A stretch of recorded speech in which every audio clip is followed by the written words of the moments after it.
guys are ridiculous. These guys are ridiculous.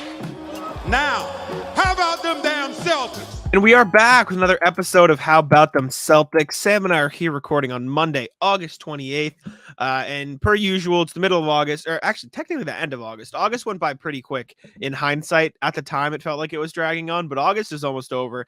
Unfortunately, instead of being rewarded with basketball, and there is FIBA and stuff, but I mean Celtics basketball. Instead of being rewarded with Celtics, we were rewarded with September, which could be worse than August. Well, I don't really know. There's training camp towards the end of the month, correct?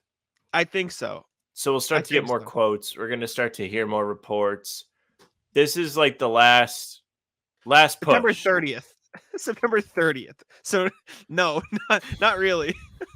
This shit sucks. Oh, I'm sorry. My bad. Training camp opens for teams participating in preseason games outside North America. October 2nd is the first one for U.S. teams. And the Celtics aren't playing outside North America. So no, September's not going to be better is what we just learned before the show starts. So we are in for another great month of nothingness where we are doing our best to find content to give you guys entertainment, which I think we've done a pretty good job at doing. Shout out to Bleacher Report and Celtics blog and everything. We definitely have. We're trying. Considering the hand that we're dealt. Yeah, exactly. We're trying our best out here. But with that, we do have some stuff per usual to talk about. And we can start with an article from Bleacher Report, which, again, thank you to Bleacher Report for giving us stuff to talk about in August. The article from Bleacher Report is Zach Buckley's article, and it is the top 3 trade targets for every team. Obviously, the Celtics fall under the category of every NBA team, so they do have a list of some potential trade targets.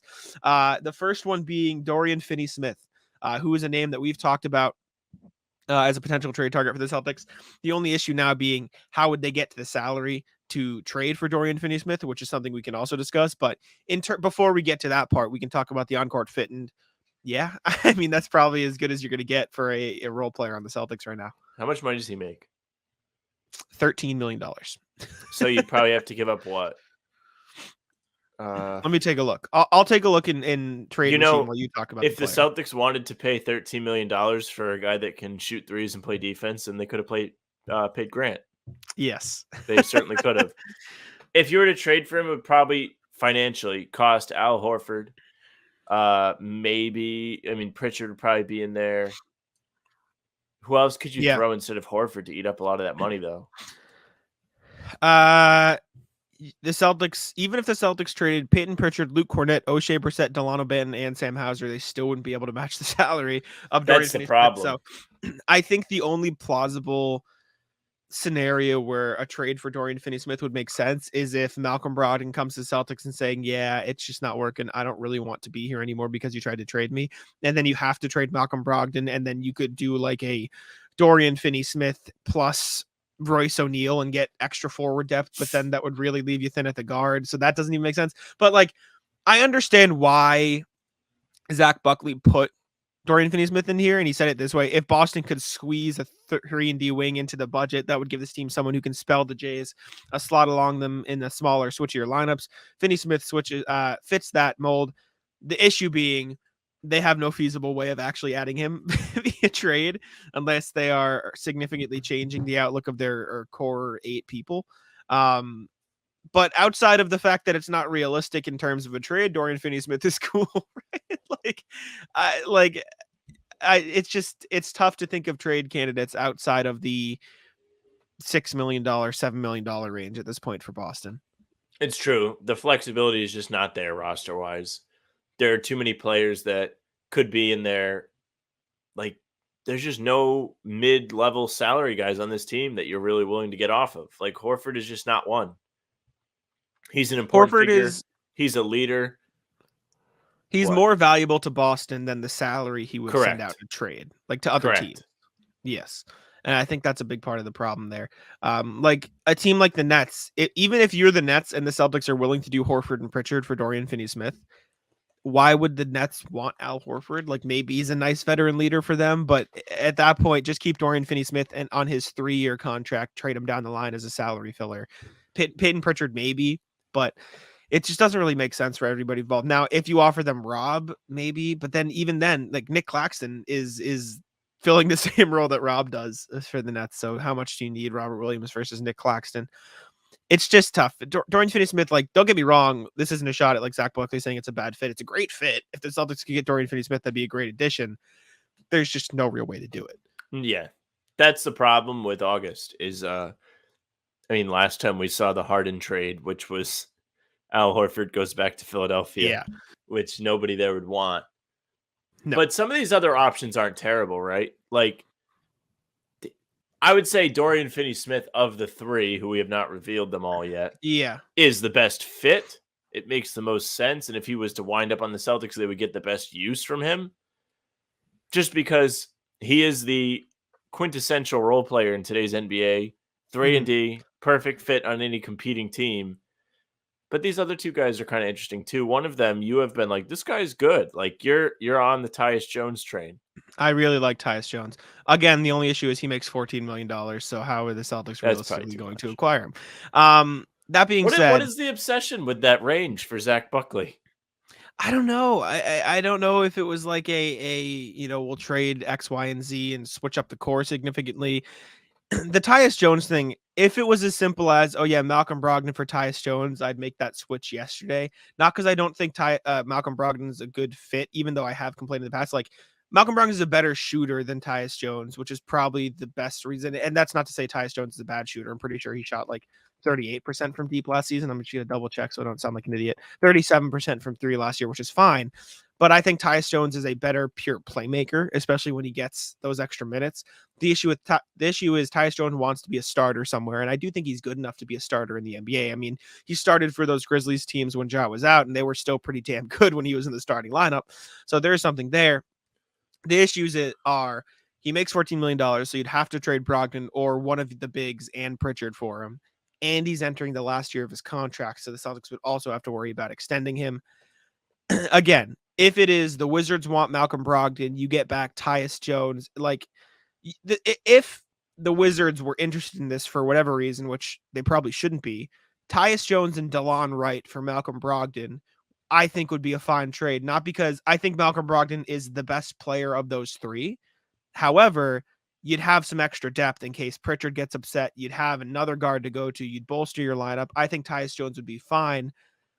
I don't know if I would definitely do it, but then the issue is, why the hell would the Wizards want to do that, right? Like, why would the Wizards want Malcolm Brogdon? I love Tyus Jones as a trade piece. I think he would be a great starting point guard for the Celtics team, but I don't think he's good enough to start over Derek White. I don't think he's better than Malcolm Brogdon as a six man. And so because of both those things, it doesn't really make sense. And three, I don't think the Celtics would want to worry about extending him right now. So as much as I love the fit, if the Celtics needed a starting point guard, because I do think he'd be the perfect starting point guard with his group, they don't need a starting point guard. And it just, the money doesn't work to get him as a backup. Yeah. I mean, you said it really pretty much as good as you can say it. He's not as good as the other two guys. No, he's really good, but yeah, I'm kidding. It's just, it's tough. It's just an awkward situation. He makes too much money, not on a long enough contract. He's 27, so there's room to improve, but I don't know. I almost feel bad for Tyus Jones because he got traded to Washington for like 2 days, was the starting point guard. Then Jordan Poole gets traded to Washington. And now like he'll probably be the starting point guard still, but Jordan Poole's going to take a lot of shots from him. He'll probably still start at point guard, but Jordan Poole is probably just going to take the ball a lot. So he almost got traded. Yeah, it wouldn't surprise me if Tyus Jones is in Washington for one season, then leaves or is traded at the deadline. Because how many years are on his contract? This is the final year of his contract. So like, what if they waive him? To worry about. No, they would wait. I guess the trade makes more sense. He's 27. Yeah, he's still. I mean, he's a starting caliber point guard in the NBA. Like they're either going to trade him at the deadline or roll with him in a backcourt. Excuse me, with Jordan Poole, which could make sense. It'll just take the ball out of Tyus Jones' hand a little bit, probably more than Tyus Jones would like. But the last player the Celtics could target, according to Zach Buckley, is another point guard, TJ McConnell, out of Indiana, which makes the most sense in terms of salary. It's probably still a little bit too much for the Celtics to deal with in a trade. TJ McConnell makes $8.7 million.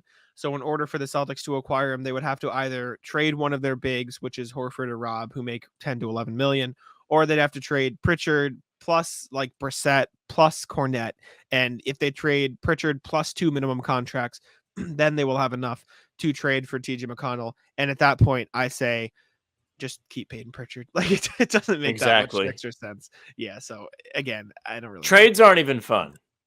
Trades are not even fun anymore. The stuff we are left with now is just like weird hypothetical stuff. Welcome Like to August. I think TJ McConnell has always been an interesting player because he's like a real hustle guy, and that's really all he's got. But I'd rather have Peyton Pritchard flat out. Peyton Pritchard is very skilled. He definitely has some kind of future in the NBA. He's just in this weird spot where there's a zillion point guards, not only on the Celtics, but just across the league. So he really has nowhere to go in terms of major minutes. He's a little bit on the smaller side, but he can light it up offensively. We've seen him do it at a pro level. When he first got on the scene as a rookie, he was really impressive. We were all in on him. We were like, Peyton Pritchard's going to be the future of this team, blah, blah, blah. He's going to take over when Kemba's done. That was a conversation we had.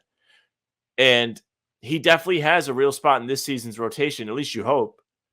You'd imagine, at least in the regular season, he's going to see some significant time, right? Definitely. And I think the only like reasoning for TJ McConnell makes more sense is you get the extra playmaking. Like he'd probably be, would TJ McConnell be the best playmaker on the Celtics roster? That's not a knock on, Derek White or Malcolm Brogdon, but in the role Malcolm Brogdon played last year, he wasn't a playmaker. And at his best, like TJ McConnell a couple years ago averaged like 6.6 assists. Like he's a low key a very good playmaker, and he did that in less than 30 minutes a night. Like per 36 minutes, TJ McConnell averages 8.3 assists on his career. Like he's a really good playmaker in a backup point guard role. So that's the only argument you could probably make to say, okay, yeah, let's get TJ McConnell in here. He actually had a really good season.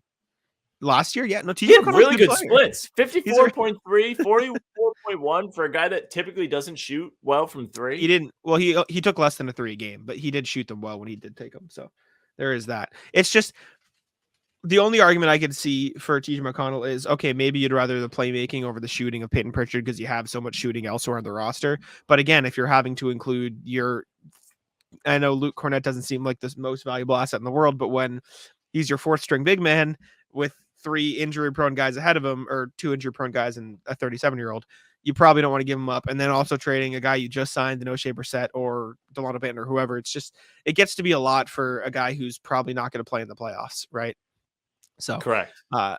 Tough. I like it. If you really want to make a list of, here are some Celtics trade targets: Dean Wade, Furkan Korkmaz, people who fit into the $6 million TPE the Celtics have, which people hate talking about because no one cares. It's depth guys. It's all guys who are probably not going to play many minutes. It is all guys who are probably, not going to play minutes on the team they're currently on. And it's all guys that the Celtics could get for 2nd round picks at the trade deadline, a la Mike Muscala, right? That's a trade target. So big addition. Yeah. And it's kind of useless to talk about guys who make more than $6 million because there's no feasible way for the Celtics to acquire them. Although if you're ignoring the salary cap, then all these trade targets make sense, right? Like I wouldn't mind any of these guys in the salary cap. But, yeah, let's play some 2K.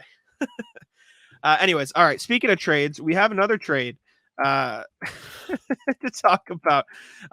This is a trade from Lee Tran of Fadeaway World. And sorry, Lee, but last podcast, Sam, we talked about a trade that you hated because it was James Harden to the Celtics and it didn't make any sense. And I hate to say it, but Lee, this ain't it. This is another one that just makes no sense for the Celtics. I'm going to put it on the screen now. It is peak August content. I'll read the headline, then I'll go over it. Proposed blockbuster 4-team trade sends Buddy Hield and Robert Williams to Mavericks, Kevin Porter Jr. to Celtics. This is the outline. The Mavericks get Buddy Hield and Robert Williams. The Celtics get Kevin Porter Jr. and his 2nd round pick. The Pacers get Christian Wood and Peyton Pritchard. And the Rockets get Tim Hardaway Jr. and Josh Green. So let me break this down from the Celtics perspective here. The Celtics trade Robert Williams and Peyton Pritchard for Kevin Porter Jr. and a 2nd round pick. Brad likes those 2nd rounders. I mean, Kevin Porter Jr., who is maybe the worst non-superstar attitude-wise. Yeah, this is rough. This is a bad one. There's a reason why fans were hesitant to see the Rockets pay him at all. He's essentially the odd man out there.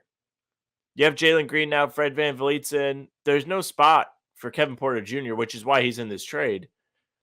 But I don't think the Celtics are licking their chops over here like, oh, yeah, we really want Kevin Porter Jr. That's the missing piece.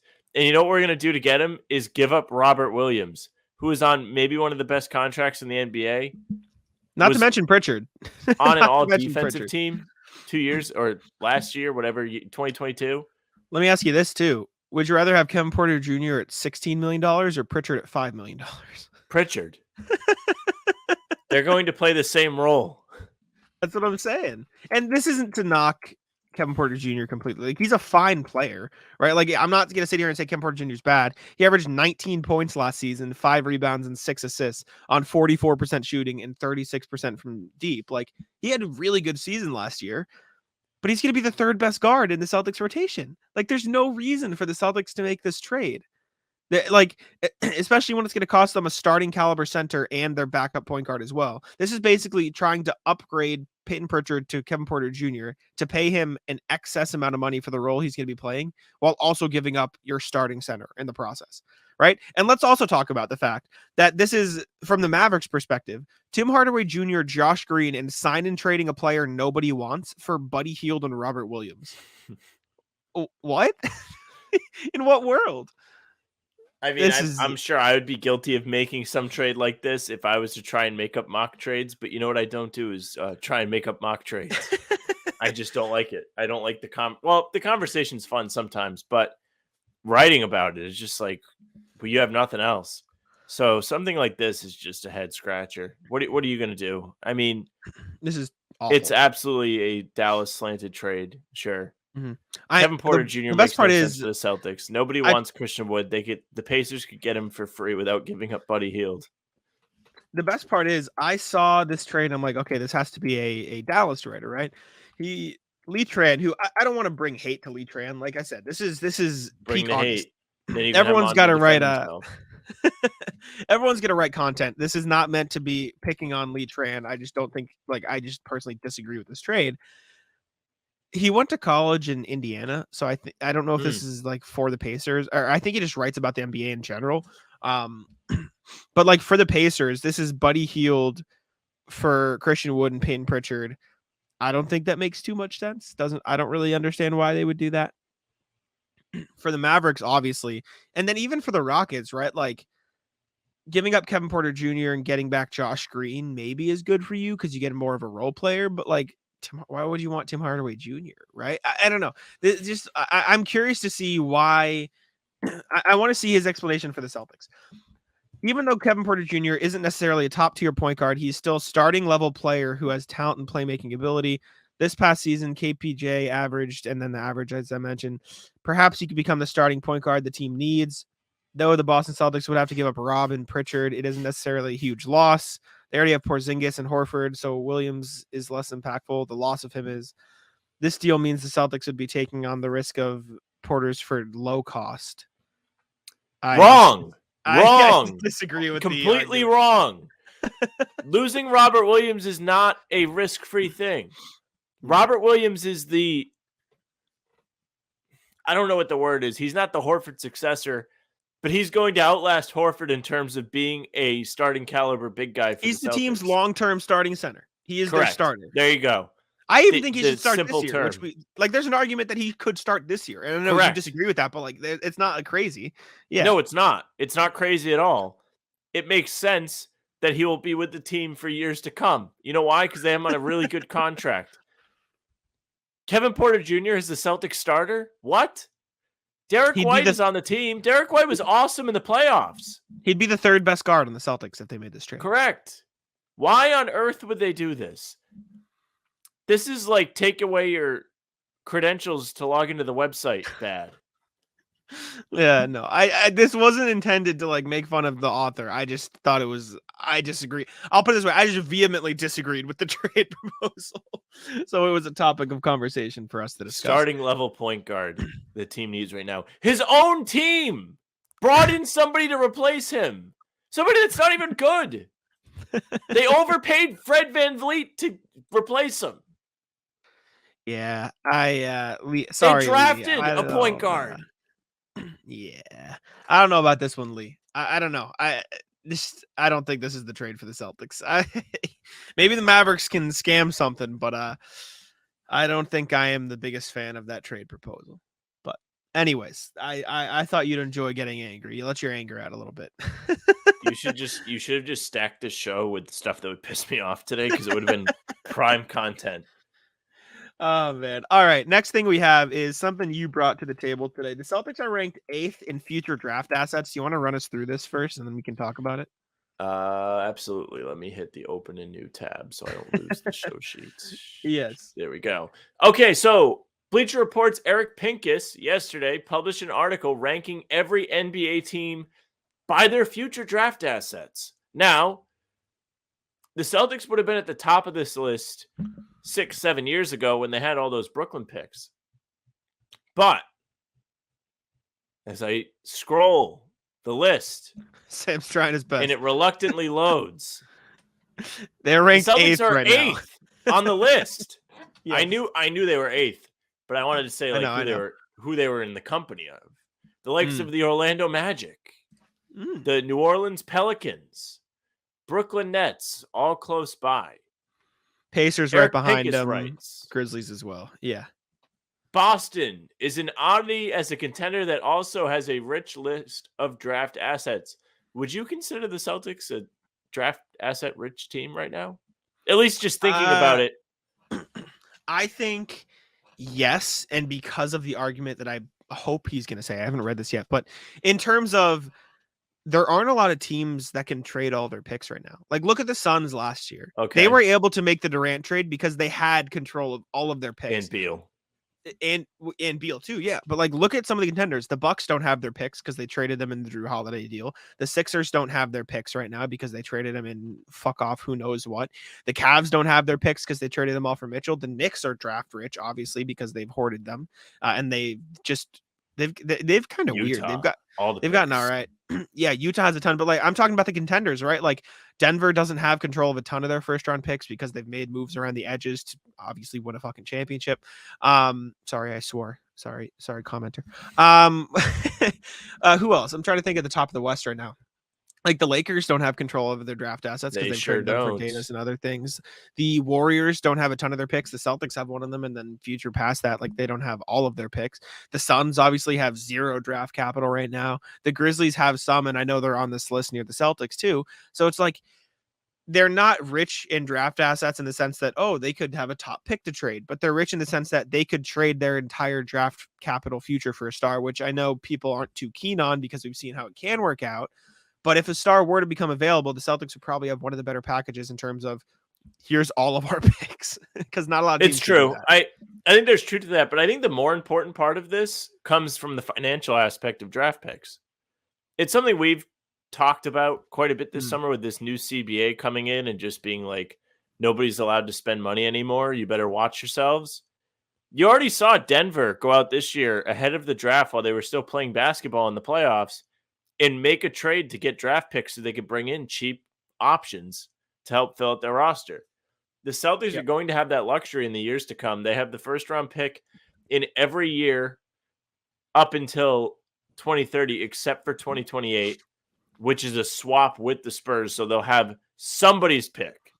Yes. It just won't be the best one. So they have a first in every single year. They have this year's Warriors pick, which isn't likely going to be very high. It is, but it's another first top for them 4 to trade. It's another first, and who knows what's going to go on with that Warriors team. I'm not convinced they're going to be great. They have a big window of how their season could go. I would treat that first as more of a trade chip than an actual pick. But even so, like it's a first round pick the Celtics can trade, so that's pretty good. And then they have 8 to 10 second round picks. So they've got all these ways to bring in young talent for cheap to put around Jason Tatum and Jaylen Brown. They've already paid Jaylen Brown. They're going to pay Tatum this year. They might extend Derek White. They have this Porzingis extended contract that they brought in over the summer. The next 2 years, he's going to make a total of $60 million. You're going to have to do something with Rob down the line here. Brogdon's under contract through 2 years from now? So they have a lot of their money tied up already. There's not a lot of room to bring in other guys, as we already touched upon in the fake trades, where we were like, wow, they really can't trade for X, Y, and Z because it doesn't fit into their small ass TPE that they have. And there's nobody on this roster making mid-level money that you want to move on from. So being able to bring on young talent that could end up working out for you through the draft because you have a zillion picks and your team is still good, that's such a luxury. Mhm. And we really don't even talk about it enough. Yeah, it kind of flies under the radar because as Zach, who wrote this story? Was it Buckley or was it a different Bleacher It Report writer? was Eric Pincus. Sorry, Eric Pincus, because he said, like, we don't talk about it because the Celtics are in the conference finals every year. So we don't really think about, oh, yeah, they have a ton of draft picks. And I think, I don't know if you mentioned this. I think you did. I was checking something. Not only do they have these, like, trade chips, effectively, like for late first and second rounds are trade picks, but, like, they also have a chance to add these cost-controlled guys like you were talking about. And I think the perfect example is they just got Jordan Walsh. Not only did they get Jordan Walsh, they traded back, got a ton of extra seconds to use ad trade chips, and still got the player they wanted. And he hasn't played a game yet, so obviously we don't know for sure, but he looked pretty good in the summer league. Like, he looked like he could probably be a pretty effective player for the Celtics moving forward. And if the Celtics do, lose player X down the line, they lose this player to injure, like, he leaves in free agency or he retires, blah, blah, blah. Jordan Walsh can play defense and shoot the 3 ball a little bit. There you go. He can play minutes. Magic, right? Like that's all you need to do. That's all you need to do in the NBA, right? You can teach somebody to shoot. You can't really teach somebody to be a good defender, right? You can teach them the fundamentals, but you can't teach somebody to be an elite defender. You can teach someone to be an elite shooter. Look at Brook Lopez, right? So the fact that he can do that, if the Celtics can keep identifying these impactful players in the draft with pretty late picks, like Brad Stevens got Jordan Walsh in the second round. Brad Stevens hasn't made a first round pick yet since he's been afraid. the GM, right? So he essentially doesn't want to dive off the tall diving board, only the small one. Maybe that's it. But regardless, like the fact that he has all these picks as trade assets and can also probably find some okay players under cost controlled deals, which will be huge for the ZBA with them. It's a really good spot to be in. The Celtics, in terms of a future, right? Like this is just ranking future draft assets. You look at the teams ahead of them, right? Like the Magic. Do the Mavericks have a brighter future than the Celtics? I probably would say no, but they're up there, right? They have a really good future, but probably not than the Celtics. They have one of the better futures. Everybody's really enjoying Paolo in this World Cup. I agree. And if Paolo, proves to be that guy even more, like maybe they'll get up there. But right now, they don't have a Jason Tatum. They just don't, right? The Pelicans, no. The Nets, no, not right now. The Jazz, no, not right now. The Knicks, not right now. The Spurs and the Thunder are the only ones you could be like, okay, maybe, but the Spurs haven't done much. But the Thunder are probably the number one. The Thunder have too many young guys. They're going to have to like package them together pretty soon here because they're going to end up having to pay them. I know we talked about this before and somebody was like, that's just not true. But I think it is. I think they're eventually going to have decisions to make with the new CBA coming. They already do. Putting a stranglehold.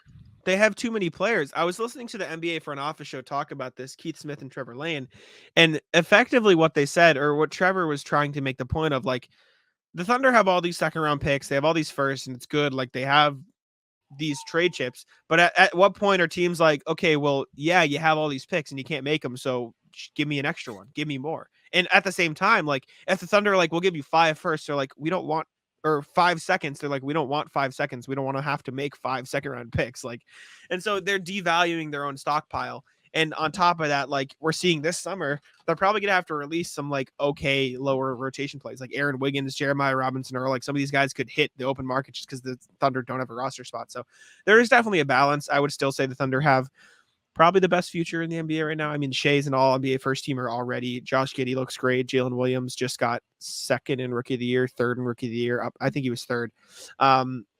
Chet Holmgren hasn't even stepped on the court for them yet, and Case and Wallace look nasty in summer league. Like, they've got a really good future, but yeah, man, it's good for the Celtics for being able to not only have a great future with Tatum and Brown, but also keeping their draft assets. Like, they've done a really good job so far of keeping their options open moving forward, which is good. All right. The next thing we have in terms of Celtics here is, I believe, a Celtics blog article. We have a couple of them before we get on to NBA news. Shout out to Celtics blog. If you want off-season content, go check out Celtics blog. Sam and I can both happily promote it. Yes. We both love Celtics I'm in. blog. I'm in, baby. 5 years. I finally got in. Not for the lack of trying. For those of you who have been on NBA Twitter or are a fan of a deep, fan of the NBA, immaculate grid, crossover grid, hoop grid, these grids have taken over summer. They've taken over Twitter. And that got Celtics blog thinking, most specifically, Ben DuPont got him thinking, who are the best names from Celtics history that you can use for these lists? And so he went through and he found what he dubbed the most immaculate Celtics. And these are just the best Celtics you can use. And this is his first thing. A few candidates that immediately came to mind: Isaiah Thomas, Rajon Rondo, Jeff Green, Jay Crowder. They all played for a bunch of teams and accordingly would qualify for many categories, but they're also pretty well-known players, either because of their performance or because of how recently they played in Boston. So they probably wouldn't be ideal for rarity score. So That's facts. Ben really went on a deep dive. Just Ben DuPont. Go read the article if you want the full explanations of who the best Celtics are for this grid in terms of getting a rarity score. So I'm going to name them. And Sam, these are some deep cut names, so I don't know if you're going to get the teams. I'm training. I'm training for the final of the first of the floor trivia. So we got to get them ready. Day, but I don't think we know yet.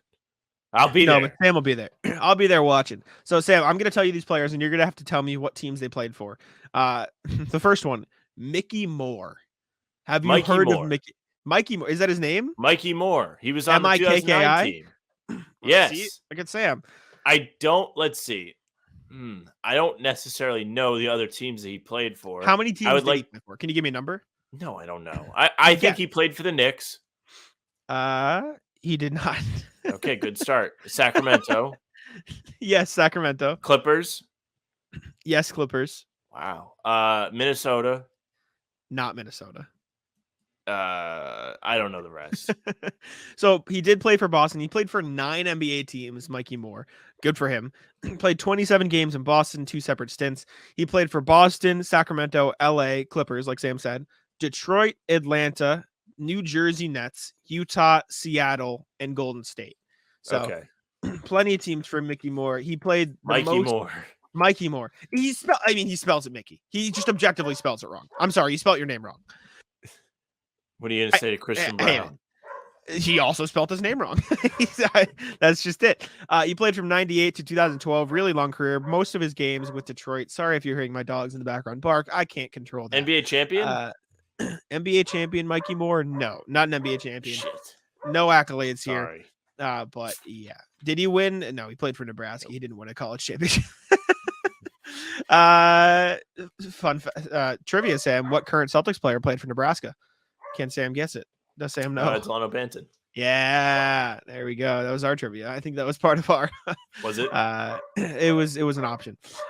Okay, next player on Ben's list of the most immaculate Celtics, Mark Bryant. Do we know Mark Bryant, or is this a dark era of Sam's basketball knowledge? I'm not familiar. Mark Bryant played for the Celtics for 2 games in 2003.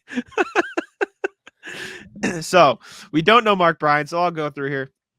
Played the bulk of his career in Portland, 431 games with the Blazers. Also played for Phoenix, Cleveland, Houston, Chicago, San Antonio, Dallas, Philly, Denver, and Boston. So 1, 2, 3, 4, 5, 6, 7, 8, 9, 10. It was his last stop. Yes. Tough. Just 2 games. Yeah. 10 teams in his career for Mark Bryant. 6'9" power forward center. How many of these are there? 5. There's only 5. So okay. I want to be able to get something. I want to have a good run. Yeah, we got more. Mark Bryant. Okay. Damon Jones is a name that I kind of know, so I assume you should. They drafted him, correct? I can tell you in a second if basketball reference starts loading. They did not draft him. They traded for him when he was a rookie, though. So they had him his rookie season. He was drafted by Phoenix then. No. I thought he was in the Joe Johnson trade. I don't know. These are all 98. Like in the hole of my memory. Yeah. 98. This is 98. Was that the Phillips trade? I don't know. What team did he get drafted by? The Nets, the New Jersey Nets, and then he Okay, was so traded to no. the Boston Celtics. I can tell you in a second, though. I can tell you the exact trade. Let me go to trade partners here. But I do know it wasn't like a draft day trade because he did play for games with the New Jersey Nets before. Okay. You know what I'm saying? Like Yes. it was in the draft day trade. He was Damon Jones. Okay, he's not showing up here. That's very cool. Did he get waived by the Nets? What is happening then? Why You isn't he in can the go trade on here? Basketball Reference and just go to transactions. Yes, you're correct. Let me go trade. But I was going to trade. let me partners. guess some teams. Sure, So yeah. Nets. Yep. Got that one. You got the Celtics too, Cavs. obviously. Yes, he did play for Cleveland. 209 games, most of his career. So good job. Phoenix. Did not play for Phoenix, no. Damon Jones. 10 teams. So you've got a pretty wide net here. And including the New Jersey Nets, 2 of these teams are no longer NBA franchises. Okay, Seattle. No, Charlotte. not Seattle. What? No. The Bobcats. How many teams have the Vancouver Grizzlies? Yes. I thought you meant they just didn't exist. Okay, No, then the New Orleans Hornets. No. It was the New Jersey Nets, the Vancouver Grizzlies. The rest are actual NBA teams. Oh. Yeah. Like cities that don't, you know what I'm saying? Okay, so fine. yeah, you got the Nets, you got Vancouver, you got Boston and Cleveland. 1, 2, 3, 4, 5, 6 left. Denver, right? These are truly the most immaculate Celtics. These are players nobody gonna get. So Yeah. good for Ben. Do you want me to just list them off for you? Miami. Yes. He played 82 He won a title games with for Miami? No, year No, he before, was on the title 05. team. He was with them in 05. He Atlanta. actually averaged not Atlanta. He averaged All right, 12 points per game in the playoffs. That's fine. Okay. Milwaukee, Detroit, Sacramento, Dallas, Golden State. So random assortment. I do want to see how the Celtics acquired him, though. Celtics acquired him in 1998-99 season. Now I want to know. I'm trying to get better with my knowledge from that time period. It's just like a big gap in my memory. Yeah. No, I know. I mean, playing like the 2K eras from like the Have you 90s really? to try and like learn a little bit. Yeah. Damon Jones.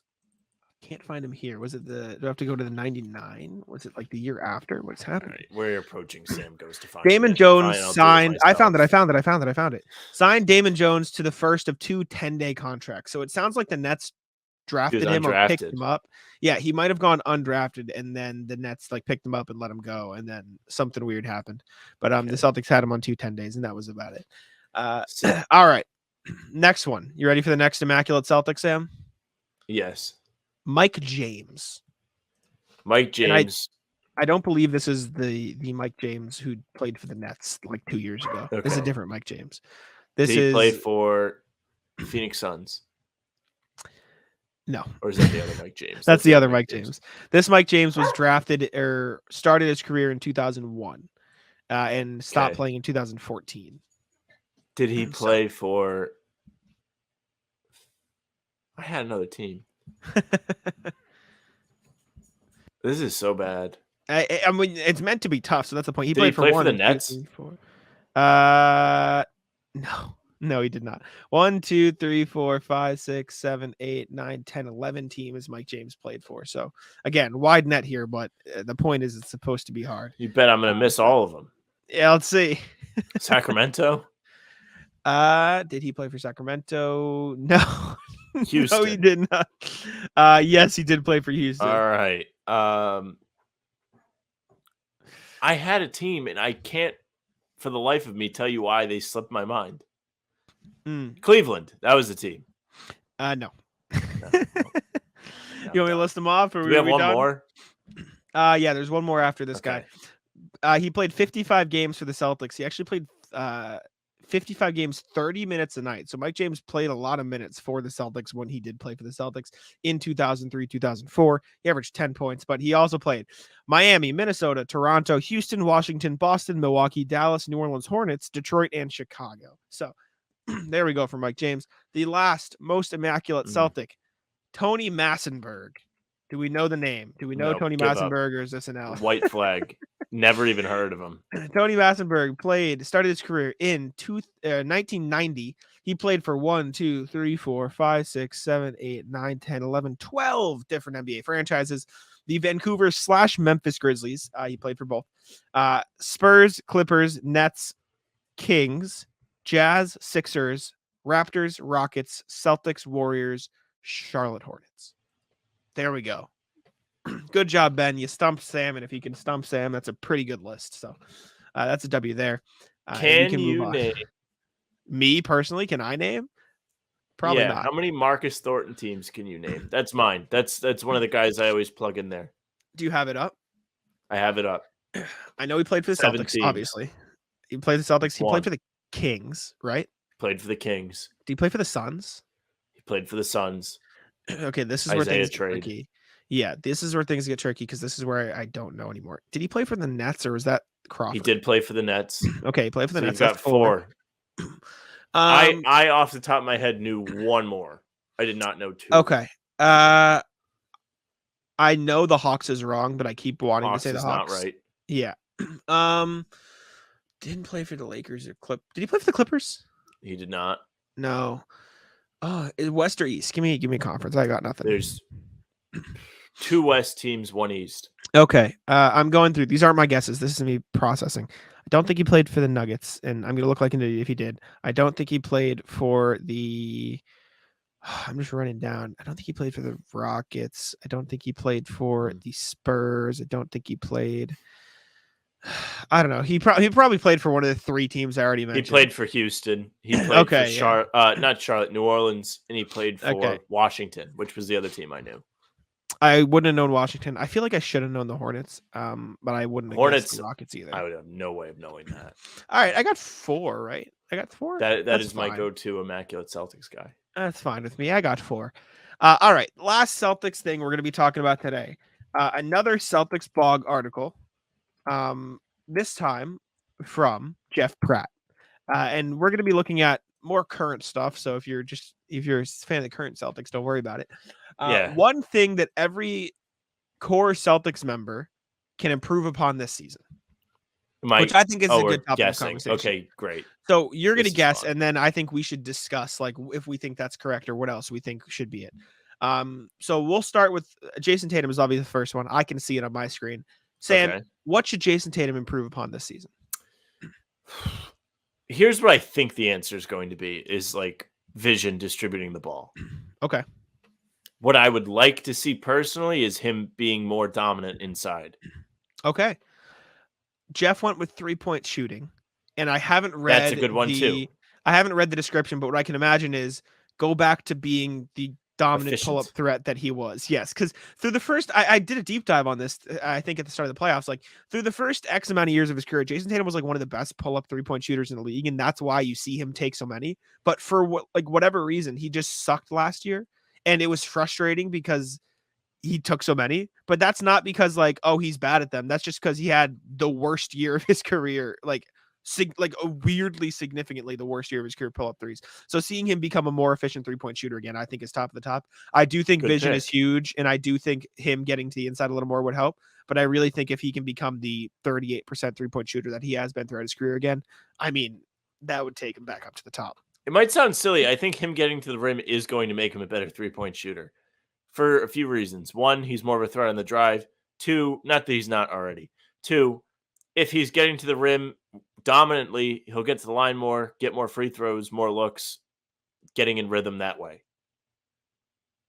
Yeah, no, I know what you mean. I agree. Jaylen Brown is the second player, obviously. I know it's not the left hand because I saw it's not the left hand. The first line of his description is, most of you were probably looking for dribbling left in this section. Sorry to disappoint. So Jeff, knows. It's not that. His could also be 3-point shooting. His could be defense, getting back to being a good defender, like really consistently. And it could also be setting up his teammates. What are you going with? I'm giving you 3. There's a zillion things I could say. All right. Decision making is what Jeff went with, and I would agree. Becoming a better decision maker, which I guess encapsulates his poor left hand. I stand with, and this is Don't what I said drive into before. five guys. Exactly. Well, I mean, Five Guys Burgers and Fries, pretty good establishment. Let's not slander Five Guys on the on the show, but sorry, that's on me. I couldn't help myself. Jaylen Brown. I said this before Jason Tatum made the leap, and I do think he has become a significantly better playmaker to the point where I can say he's made the leap to some degree.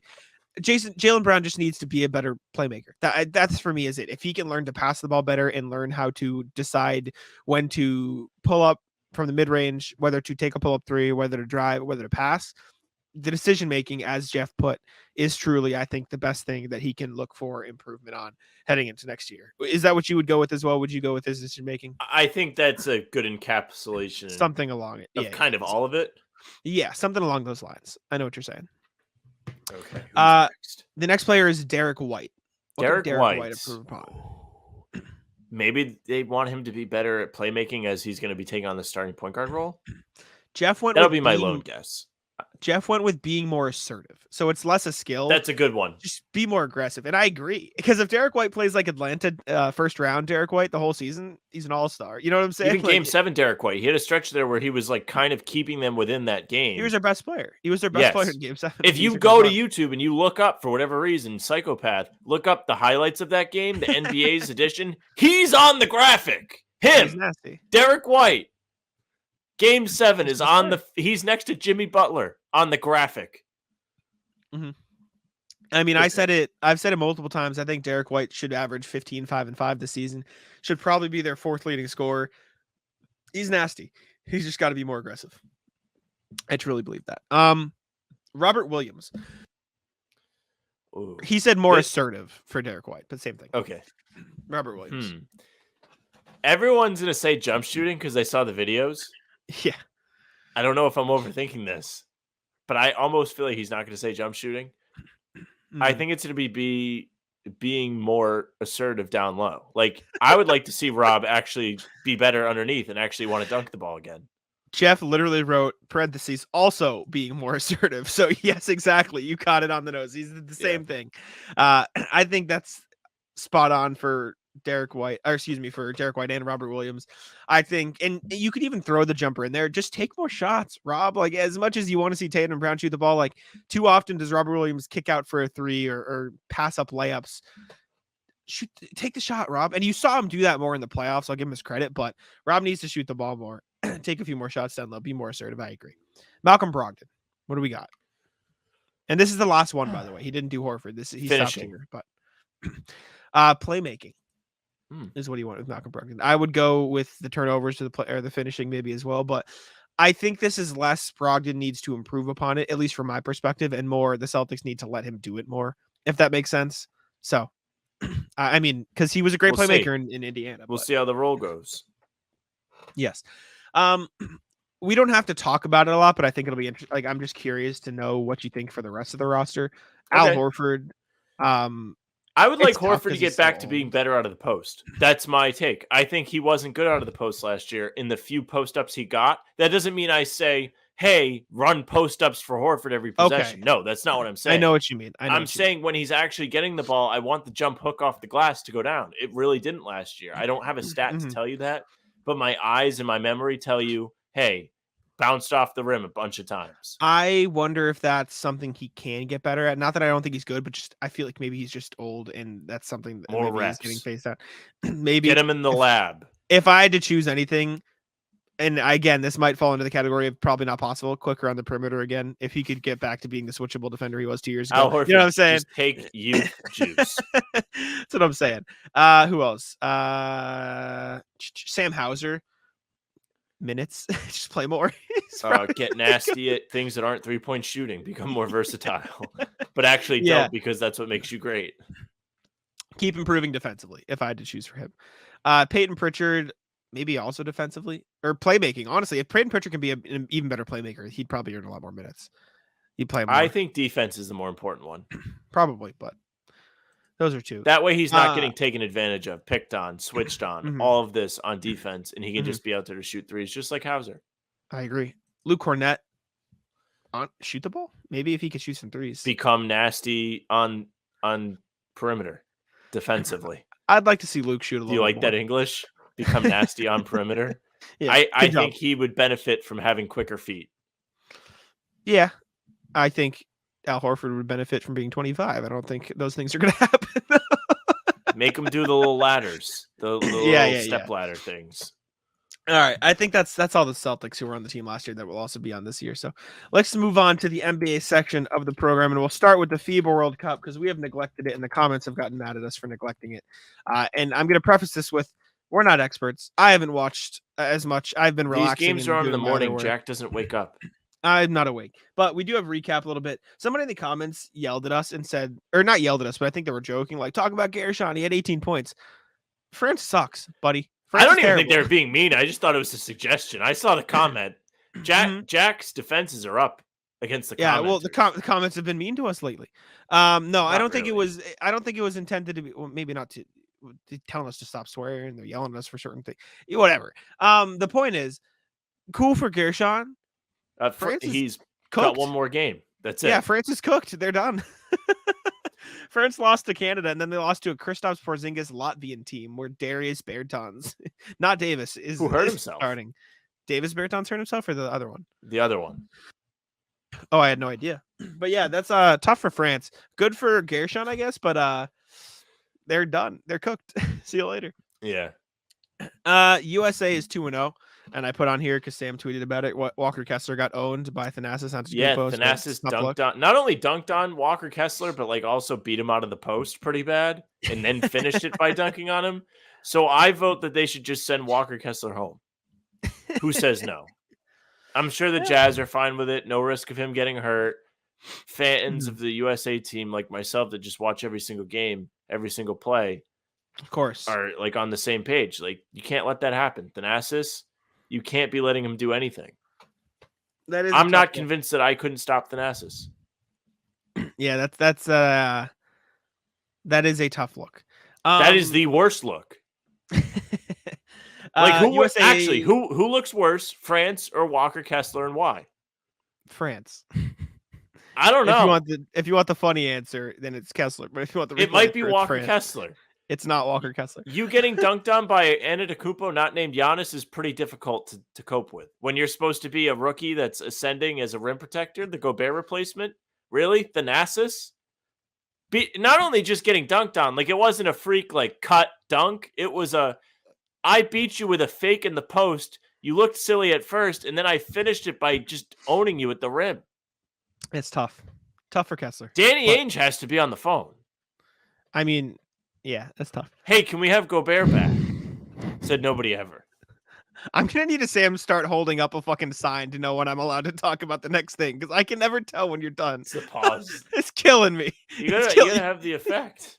You fucking pause and then keep talking, and I'm left here stumbling. Sometimes I think of punchlines, and I have to throw them out there. You just did it again.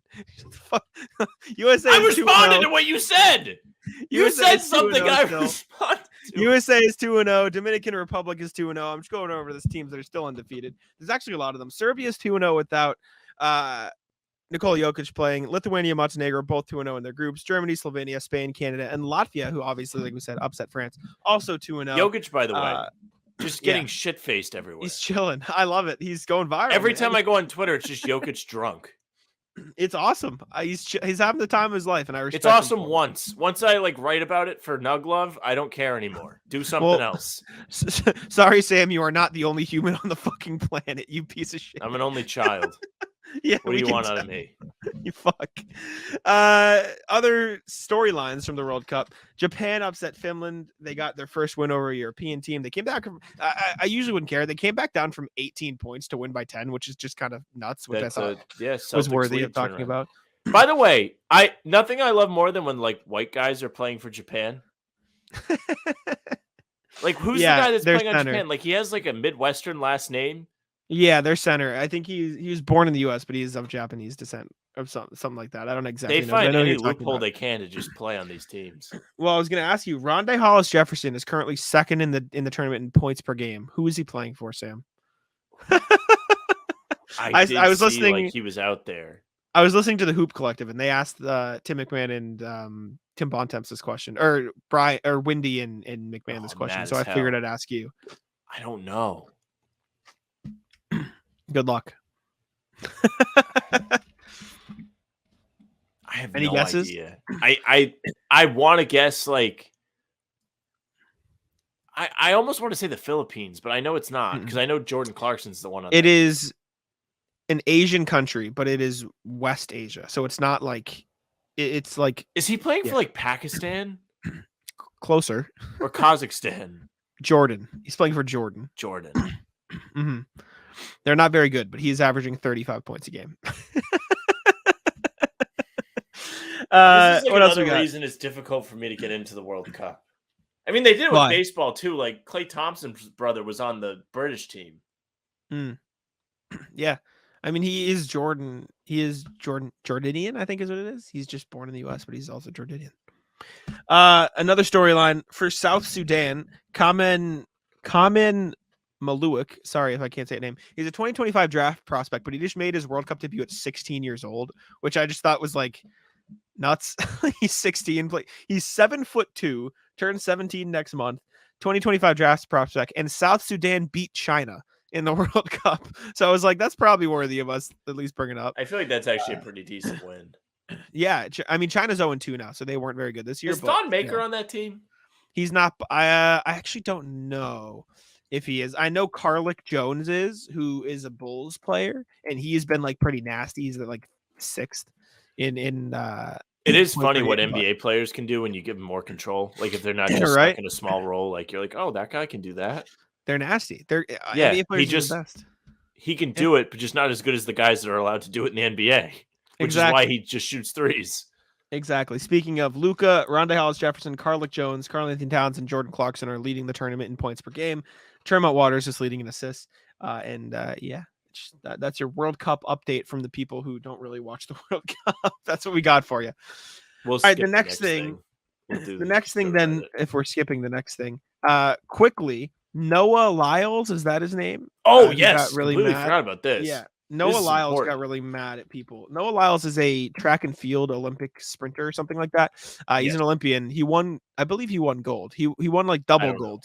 I think he did some crazy shit where he's the first to win a gold in like 2 separate events, like specific events. He's really good at what he does in the Olympics. He's a runner. Exactly. In the NFL. But he got mad online, which is my favorite phrase. No, he wasn't even online. He was in an interview. Well, he was posted online getting mad at the fact that the NBA champions call themselves the world champions. And a bunch of NBA players commented on the post, like KD, I think Book did. I know got the hiccups. Tyler Hero said something about saying like Tyler Hero.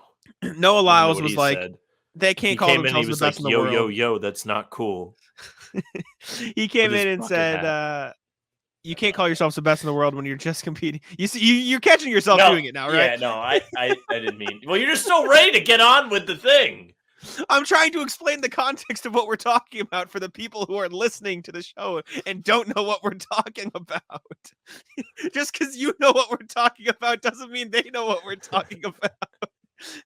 He basically got mad at the people, NBA champions or the NBA for calling themselves the world champions when they only compete against teams in the United States.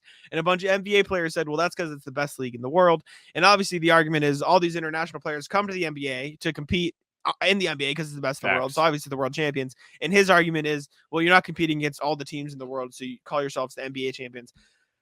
This is peak August content, in my opinion, but I'll let you share yours. Well, if you took the NBA champion Denver Nuggets and said, it's Sunday morning, you're going to play against the winners of the EuroLeague. And then once you beat them, you're going to play the winners of the CBA. And then you're going to play the Australian team, the NBL, and so on.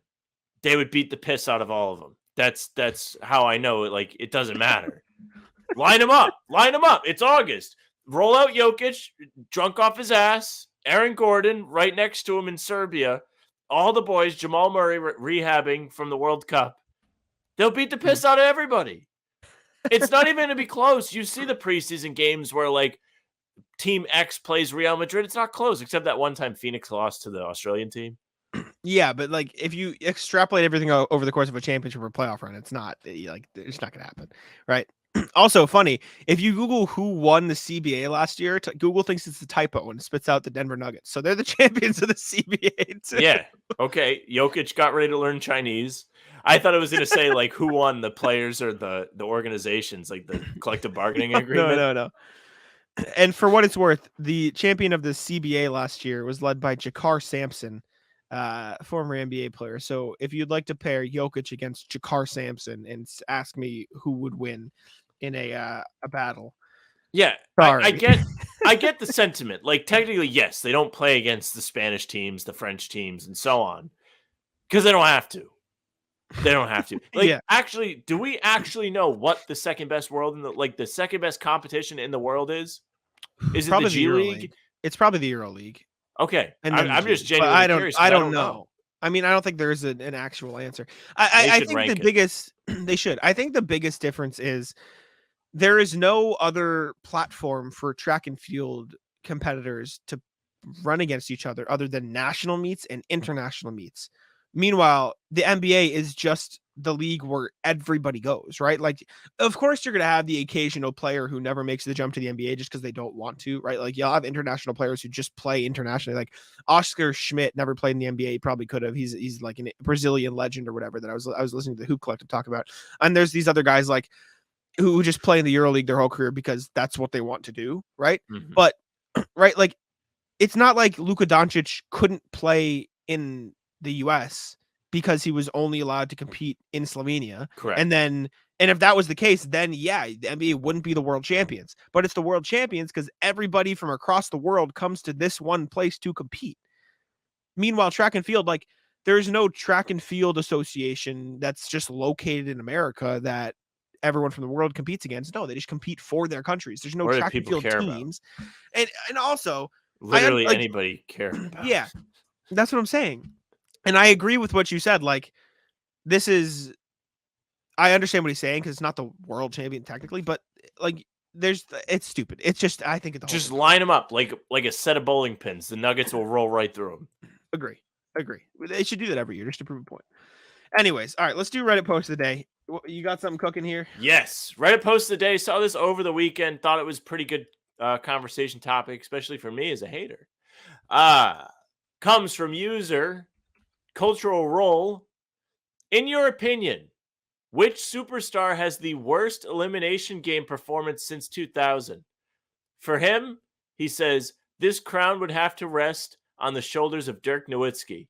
I'm a huge fan of the guy, but going 8 points on 2 of 13 shooting, 0 of 6 from 3 in Game 6 of the first round as the number 1 ranked team in the NBA, it's just unforgivable. Not to mention he was named the NBA MVP a few weeks later, had to accept the award in the street clothes in like the back tunnel of the arena or whatever he did.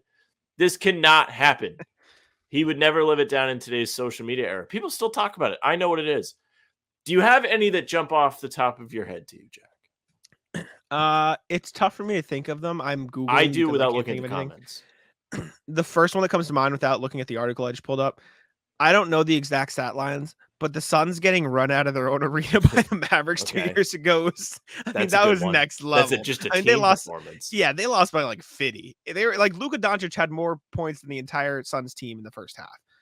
Like the owner of the Suns had to put out an apology statement 2 weeks later. Good for him. Like, He should have. that's He tough. probably should have. So that's Was the it first for one the that jumps game or off. was it for the other stuff he did? All right, let's go. All right, what do you got? Off the top of my head, James Harden, Game 6 and 7 against the Celtics. He was terrible, and then That's he's true. demanding a trade.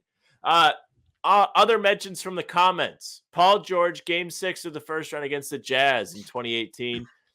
He played 45 minutes, shot 2 of 16, 0 of 6 from 3. He had 8 assists, 6 turnovers, and a 5-point loss. This Paul Oof. George. Paul George. The first one I found was former Celtics Dennis Johnson. This is the number one on this Sportskeeda list. Number 1, Game 7 of the 78 finals with the Sonics. 4 points, 4 rebounds, 2 assists, 3 blocks, 0 of 14 shooting. Oh my God, dude. Can you imagine? Can you imagine today, like with Twitter? In a game they lost by 6 points. Yeah. Wow. Somebody said I know the question is since 2000, but we can give an honorable mention to John Stark's 1994 Finals Game 7. In a low-scoring game/era, the man managed to go 2 of 18, 0 of 11 from 3.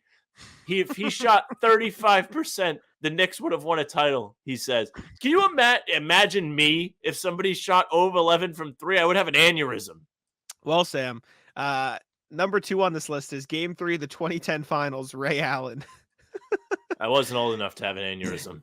This was Game 3, so it wasn't an elimination game, but it was in the 2010 Finals. 2 points, 4 rebounds, 0 of 13 from the field. Ray Allen. Was it close? Game 3. Let me find out. This was. It was at NBA home Finals. too. What a kick in the balls. They were up. Yeah. They were 1-1 coming home. That I know. Yeah, they lost 2010 NBA Finals Game 3. It was a 7-point game. And Ray Allen shot 0 of what was it? 0 of 13. Yeah, it's tough. Kevin Garnett was. How did we 11 not for say 16. this one? In 2019, Boston Celtics point guard Kyrie Irving had one of the worst playoff series I've ever seen.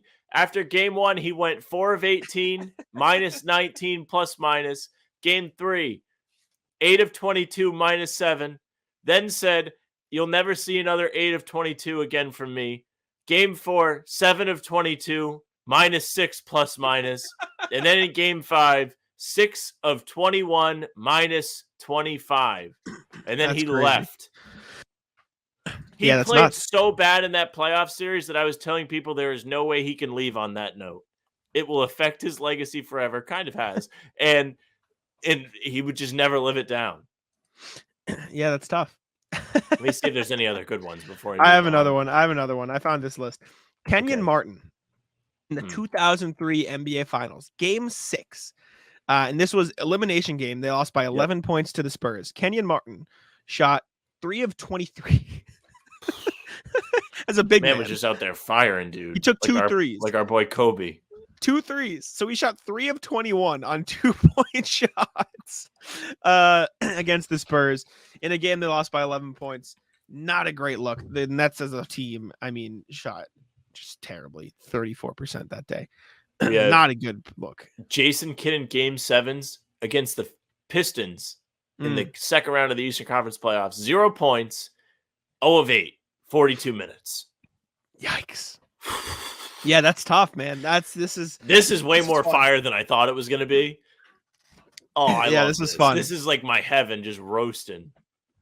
I'm curious, like recent ones, like Joel Embiid was terrible in Game 7 this year. Yeah, literally before you started talking, I was going to go, some of these stat lines y'all are commenting make Embiid's Game 7 look like a historic masterpiece. That's what I'm saying.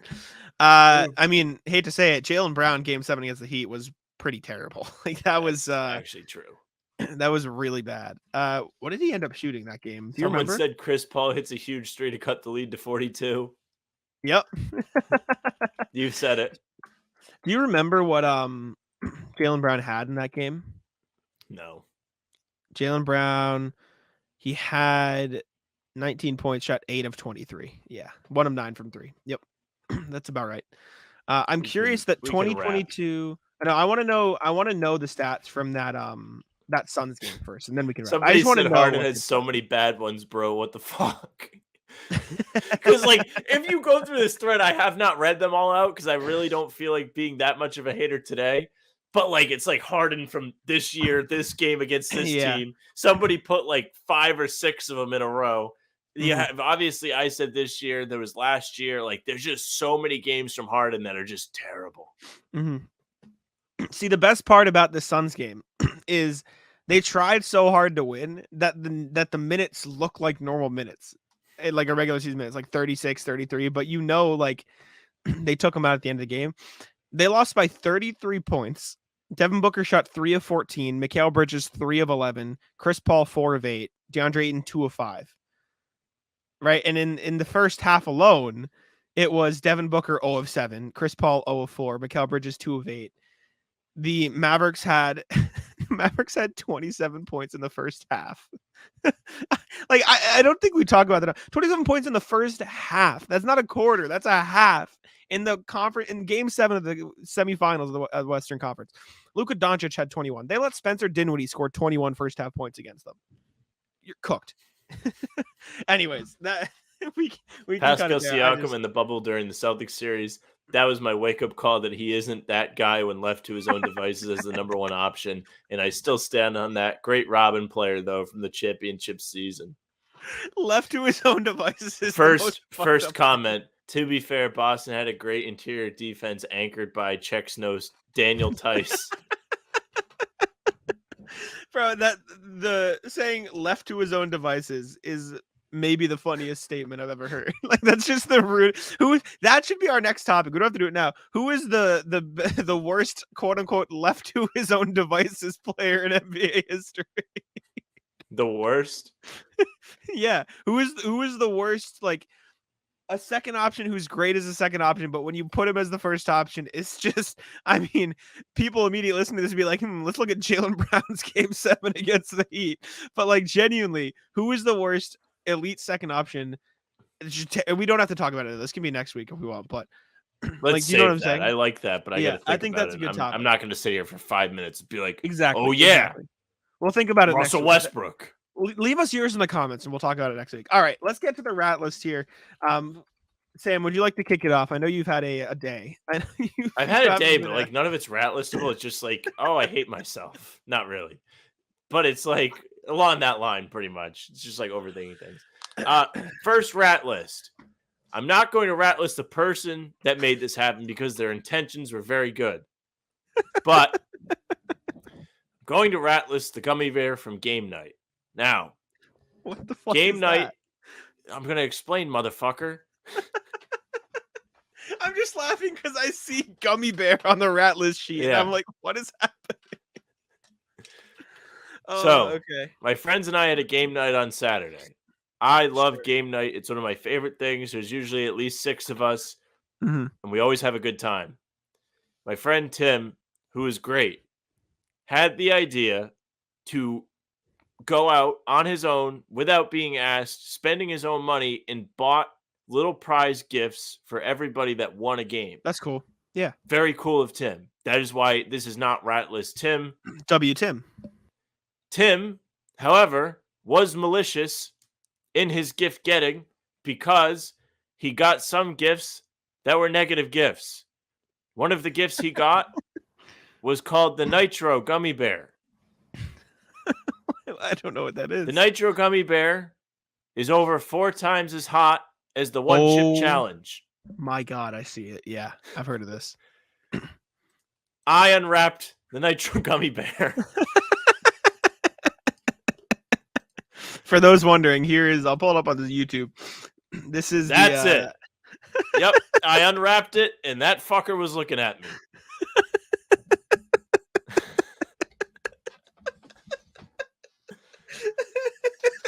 Did you eat it? You had to. You can't. I ate half of Little Nitro. My friend. I don't like when you call him by his name. My friend McKenna ate the other half of Little Nitro. My friend McKenna got it much worse than I did.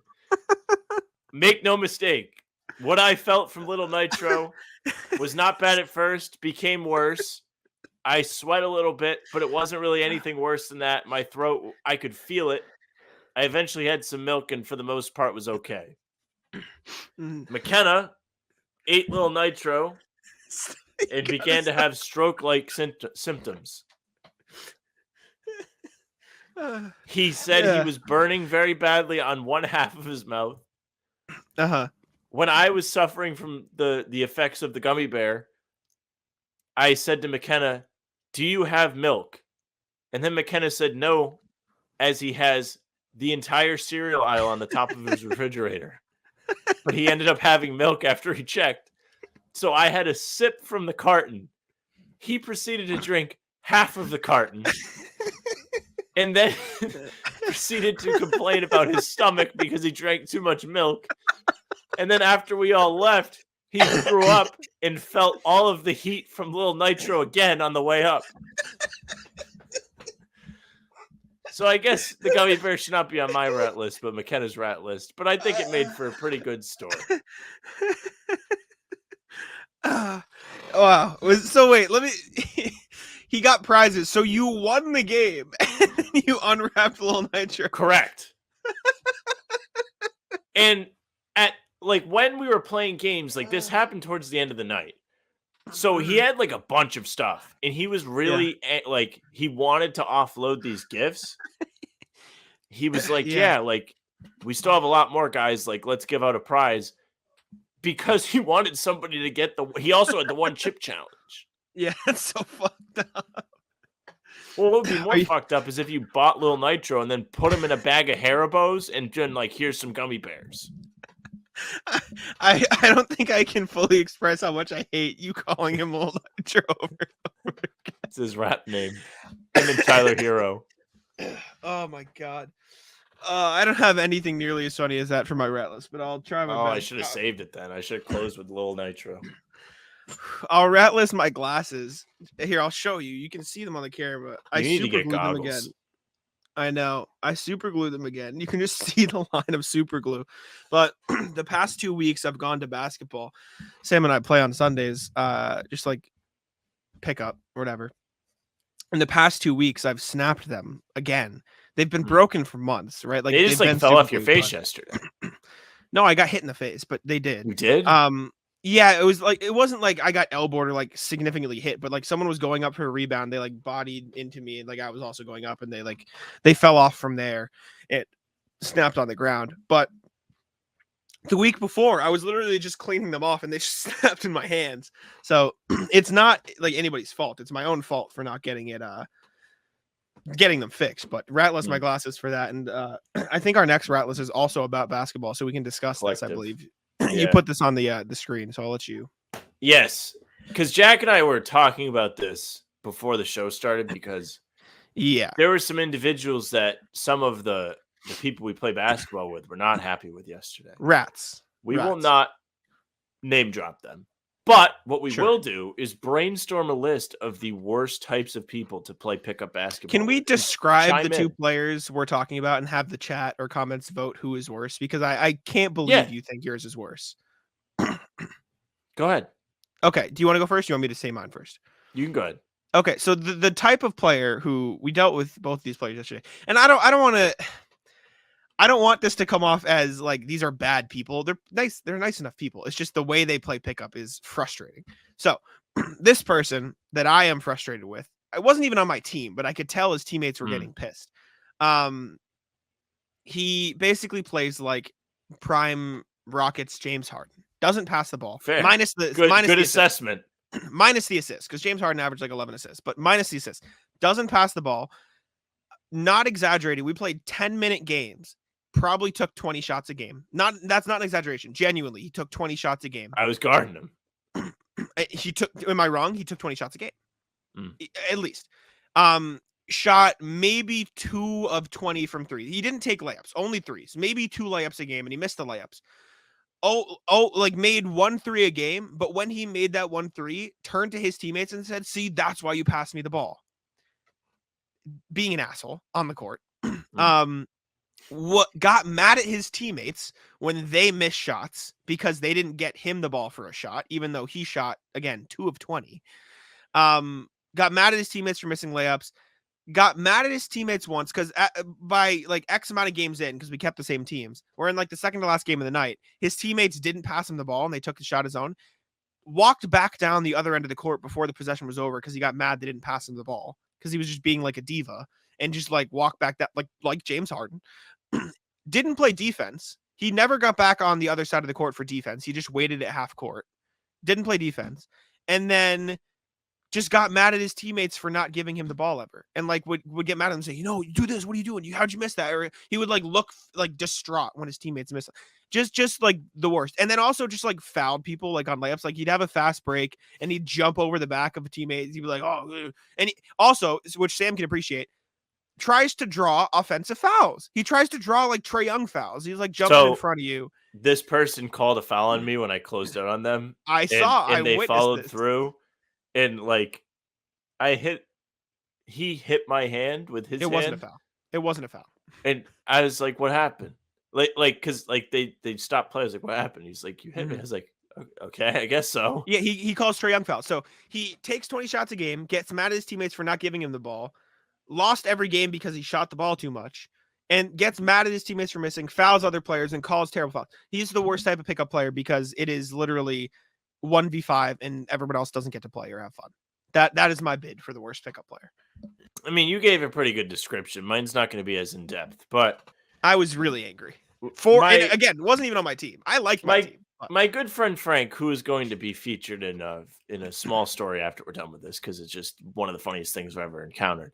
Shout out Frank. We were brainstorming about an individual, and we have determined the best description of the way that this person plays is like a random when you play the rec center on NBA 2K, where you really are playing 4-on-5 offensively because you cannot give them the ball and trust them not to shoot it. Sure. I understand in hindsight. Yeah. And it's not going in. It went in. I'll say that before you continue, he made more shots than the guy I'm talking about. Maybe. Which is saying something. I don't know. Continue. It was close, which is a problem. There was like a chance to win the game yesterday with like 5 seconds left, and there were like several people open, and he took the ball up and just chucked from half court. Your guy or my guy? Our guy. Yeah. Our guy. And it was just a sight to behold. But when I play, I don't even like to take a lot of shots, really, but I have to think twice if I'm going to give the person the ball, because I'm like, we can't really afford that right now. Mm-hmm. So from being a person that's distributing the ball, I don't like that feeling. And I don't have to deal with the type of person that you're complaining about, because either I'm going to handle the ball, or two, like it's like a respect thing where like it's like, okay, I'm not gonna, like, there's a trust element. He feels the way that I feel about the rec random, about literally everybody he plays with for whatever reason. Yeah, but that's a problem. No, it is a problem. See, it's like they're the same player but opposite. At least your guy's not handling the ball, right? He was trying to. I know, but at least he's not like he was literally up at the inbound, like clapping for the ball. I also think it's an attitude thing too, because he will like stand there and he'll shoot it when he gets it, but he's not going to sit there and bitch and like get mad at other people for not getting him the ball. It's different. It's just, I don't know. They're both not good players to play with. Also, I'm gonna rat list. I don't think but just the way it went down yesterday. So the way we usually play pickup is we do captains and we pick teams, right? We haven't done that in a while, in fairness. Sure, which I think we should go back to on one condition. I'm going to explain. It's fair. So it's fair. Fair argument. When one person is there in particular who kind of plays like the guy you've been complaining about, we play might be a duplicate. After 3 wins, the winning team can't play anymore, which I don't like. I agree with you. I think the winning team should always stay on. That's fine. Correct. There is no backing down from that. I know what you're going to say, but there is no exception to that rule. If you want to not have us play, then win. Simple. Agree. Go on. However, if we're going to do that, then we need to do captains to Correct. avoid the situation that happened last night, where the 3 tallest best players on the court, for the most part, were on the same team. So I am the next tallest player in the gym. I have a 3-inch vertical.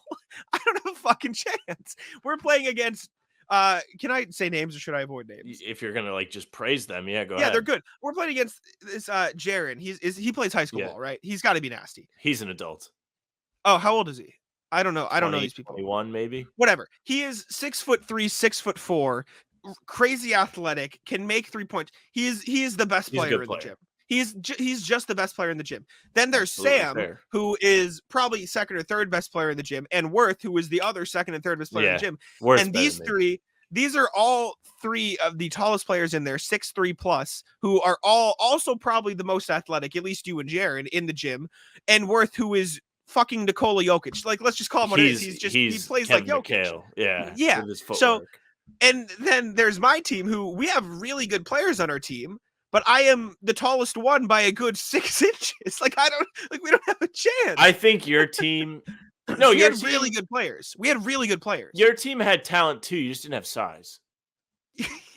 Yes, but when you guys really should have beat us. Like, we got kind of lucky the game that we did. We were there, and that's the only reason I wasn't super mad, because we were right there and we should have won a couple of them, but we just didn't.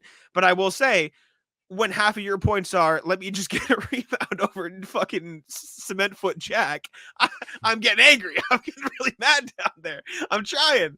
And so that was frustrating me. If we're going to play winner stays on, we got to do captains, because that team would not have happened if they were captains. I think our team was definitely the best team, but I don't think we were so good that we could not be beat. Like, we almost lost 2 or 3 times. I agree, and I think our team we had really good players, because we had effectively all the best point guards. You had the right? good small players. Exactly. But when you have a team that's really good and a team that's really good, and the one big difference is everybody on your team is 5 inches taller. Yeah, it's you know what I'm saying. So that's why I was getting angry. But by the time we lost like 2 games in a row, I was less angry in the sense that this team is unfair, and more angry like, fuck, I just want to beat them. This is pissing me off now. And so that's where it was. But I do think we should do captains if we're gonna do it like that, because also that third team was Speaking of third team, yes, Frank. Love Frank. Frank's a legend. I drove Frank to basketball yesterday, as I usually do on Sundays. I enjoy the company in the car. I like giving rides. I also brought Devin, who is a friend of the show. Yeah. Frank is in the car with the two of us, and he says, I'm pretty excited to play today. I haven't played in a while. I'm really looking forward to it. Yeah. And then I said, you're going to go out there, you're going to be rusty, and they're going to be all mad afterwards at yourself that you didn't play well, or you're going to be upset. He says, no, I'm just happy, like, going to go out, get exercise, move my body around. We're going to have fun. Fast forward to 2 hours later, Frank is threatening not to come next week if Rec Random guy comes and plays again. Frank today, who went on one of the longest upset rants I've ever seen. Let me pull from it and just see what I can read out loud without like incriminating Frank. While you find this, Frank also is the type of rec player who gets really mad and like starts committing really hard fouls when he's angry. He did not do that yesterday. He did. He did it once. Now this is Frank today. Yeah. After saying he's excited to go out and have fun. Literally had the least amount of fun I've ever had playing with them. I'm not going to read that part. I had to sit twice because of first guy. Oh yeah, that guy Jack was talking about was not taking breaks, which he also did rotation. Like I sat out. Like every team had 6 players, so you had to rotate that guy. And then he doubles down and says, "I'm serious. If Rec Random is playing again, I'm not coming next week." Oh man, ball was quite the experience. I did have fun. I was getting frustrated because we kept losing. For reference, so much fun. Yeah, because you won every fucking game, you asshole. Of I course won, and I got to not sit when I won. That's what I like. You're a rat. Yeah, that's whatever. No, I had fun because I liked the players on my team. Like I just like enjoyed playing with them. Like they were cool. I was frustrated because we couldn't win because we were small and it's weird because like I was the center for my team, and like you'd think, oh, you're tall enough. I'm just not even close to as athletic as the other players on the other team. So it's like different. You're there's only so much I can like. I'm like 2 inches shorter than Sam. I'm like 2 inches shorter than Worth. I'm like 2 inches shorter than Jaron. So it's like I am close enough in height where I can guard them. Like I think I guarded Worth most of the night because Worth plays a lot in the post, and so I would just bang down low and guard Worth in the post. But like while I am physically able to keep up with you and Worth and Jaron, there's just no way I'm getting a rebound over any of you. It's just not gonna happen because you all just jump over me. It's just not close. I mean, there were a couple of rebounds where Jaron would literally just grab it from my hands and put it back up. Like I can't do anything. And then also, as much as the players on my team are like good defenders, like I was talking to Tyler, and Tyler was like, "Yeah, I literally just jumped and Jaron shot over me. I couldn't do anything." So like, there's only so much you can do. But like I said, I like the players on my team, so I had a good enough time. Anyways, I hope that wasn't boring. If you listen to this, just let us know what you think of it, because it could go either way. I think it was entertaining, but if you don't know any of it, I can see you hating it. I mean, Lil Nitro was all time. Oh, no. I don't mean the rat list as a whole. I just mean us talking about playing basketball. Yeah, hopefully you liked it. I mean, Lil let us know in Nitro, the comments. you put him on the thumbnail. All right. Anyways, thank you all for tuning in. We appreciate you very much. We'll put the How About Them Celtics back on the screen. As a reminder, subscribe to How About Them Celtics. We would appreciate it very much. I think we're at over 1,200 subs now, which is pretty cool. Thank you all for tuning in. Check us out on Spotify and Apple. Leave us 5 stars and leave us a comment. Leave us a comment about the who the worst second option as a first option is, and whose pickup player you would like to play with least. Let us know about the rat list. Give us some feedback on the rat list. Yeah. And I'll let Sam tell us what you think. Yes, thank you very much for listening or watching. If you're watching, you're on the YouTube page, whether it's us, CLNS, or the other CLNS channel. If you're on ours, subscribe, join over 1,200 others, hit the notification bell so you don't miss any of our daily uploads this summer. As painful as they may be to put together, you can watch them. Leave a like, comment, let us know all the things that we talked about, what Jack just said.